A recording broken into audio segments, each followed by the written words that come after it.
Supreme court bench Umar ఖాలిద్తో పాటుగా నలుగురిపై bail petition మీద తీర్పు ఇవ్వవలసింది అది 10వ తేదీ నాడు రిజర్వ్ చేసి పెట్టుకున్నది.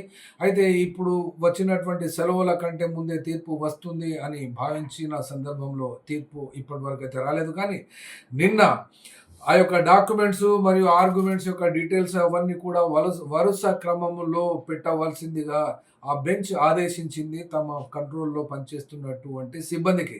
అయితే ఇప్పుడు ఇవాటి నుండి సెలవులు సుప్రీంకోర్టుకు వచ్చినవి కాబట్టి జనవరి 5వ తేదీ నాడు మళ్ళీ కోర్టు తెరుస్తారు కాబట్టి ఆ తర్వాత ఎప్పుడు వస్తుందో తెలియని పరిస్థితి. డేట్ మాత్రం స్పెసిఫిక్గా నిన్న కూడా చెప్పలేదు.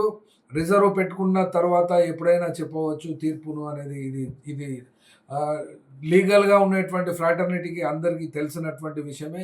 ఈ బెంచ్ను జస్టిస్ అరవింద్ కుమార్ మరియు జస్టిస్ ఎన్వి అంజారియా తమ తీర్పును రిజర్వ్ చేసి ఉన్నారు. 10వ తేదీ నుండి ఇప్పటి వరకు 5వ తేదీ తర్వాత కానీ ఉమర్ ఖాలిద్కు వచ్చేటువంటి బెయిల్ పిటిషన్ మీద తీర్పు తెలియజేస్తుంది. అప్పటి వరకు వెయిట్ చేయాల్సిందే తప్పని పరిస్థితి.